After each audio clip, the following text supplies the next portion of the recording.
Once you've finished the assessment as to where an organization is around sustainability, then you need to start communicating. You need to start reaching out, especially to your skeptics. Now, that may seem counter to what you're thinking. You want to get people on your side, but you need to. But you want to be reaching out to your skeptics because a lot of people have a status quo bias. They are wondering how to work around things with people, and then they have a default position of they're not going to do something because unless they know, why they need to do it and what the benefit of it is, they're going to say, well, I know how to do it my way. And so how can you give them examples where things that they've already done or that the company's already doing are the status quo? They don't have to change. They have to keep doing more of what they're doing, but just do it more like this. I say start with the naysayers. Now people say, well, why would you start with the naysayers? Usually a skeptic is someone who's already had their heart broken. They've probably come in, maybe 5 or 10 years ahead of you with an idea and it was shot down. And it was either shot down because people didn't embrace it or, there wasn't sufficient resources behind it or management pulled the plug on it. But the naysayers are going to be the ones that might have comments that you can expect. But here's some ways you can get by that. When you're reaching out to a naysayer and you're figuring out how to engage them, find common ground. If you're sitting across from somebody and they're a climate denier and you think climate change is man-made, you're probably not going to convince each other sitting there. Find common ground. Where can you agree on certain things? Find ways you can ask questions differently. Use your wording. Find that common ground. A lot of times people don't like to say things in groups, or they might start putting things up in a group because they want to save face. Reach out to them one-on-one. Most of the time, if you can have a little side meeting, what's actually behind what their issue is not what they're saying in the group. And if you can't make headway with that, sometimes you just need to bring in another person into the discussion. If those two people are sitting there knocking heads, bring in a third person. Maybe they can hear what you're each saying and facilitate the conversation. These are ways, just some strategies to reach out to engage your naysayer. But how do you specifically engage them? What are the tactics that you use? I'm going to go over that right now.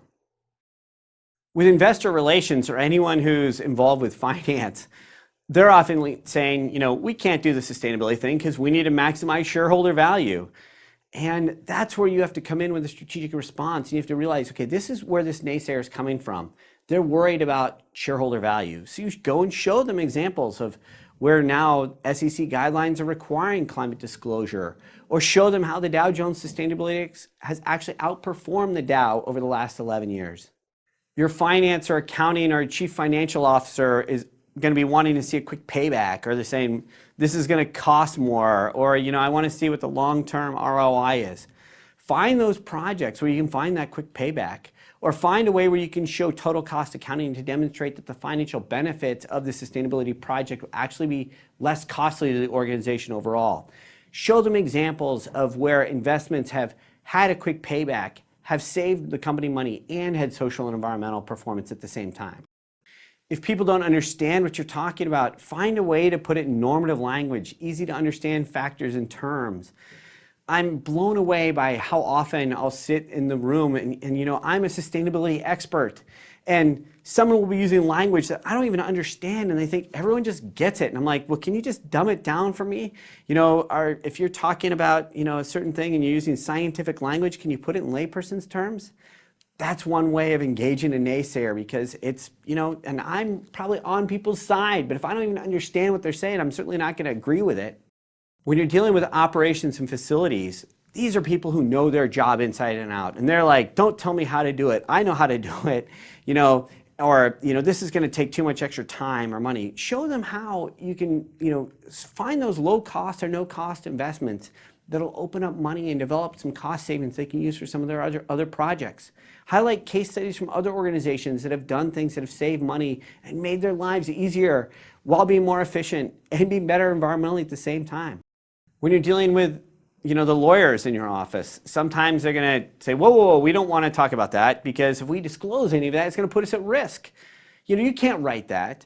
So you're going to have to, understand that that's where your legal team is coming from and find out, hey, okay, you're going to get to vet everything. We're going to keep things internal. We'll set caveats that'll say, you know, some statements. So if they're worried about putting them at risk, show how, you know, disclosure is actually good financial and risk mitigation by paying attention to these areas.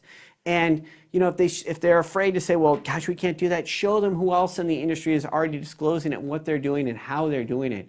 Give them that level of comfort that says you're not going to go out there and, you know, open up a lawsuit for them. You're just going to make them more aware of what you're doing around sustainability. With your supply chain, there could be a language or cultural barrier, or maybe they're feeling they're not big enough, you know, not a big enough fish to influence the whole value chain. Or maybe your suppliers don't even know what you're trying to do. So you can reach out to them, share it. Don't just send them a supplier questionnaire saying, tell us what you're doing. Find a way you can open up a dialogue where you can ask them to be part of the solution rather than part of the problem. Maybe invite them to a supplier conference where you explain your vision and goals around sustainability and ask them how they can help. And lastly, make it personal. Whoever you're talking to, try and put yourself in their shoes. Think, where are they coming from? What's in it for them? So often around sustainability, people think it's about us and us telling them what they need to know, and why don't they get it? The exact opposite is true. We need to understand, what do they care about? How can we make their jobs better? How can we make their lives better? How can we connect with something that they care about and put it in their terms? If you're trying to do change management around sustainability and you're trying to engage those skeptics and those naysayers, make it personal. Find ways you can do it, just like we've shown here.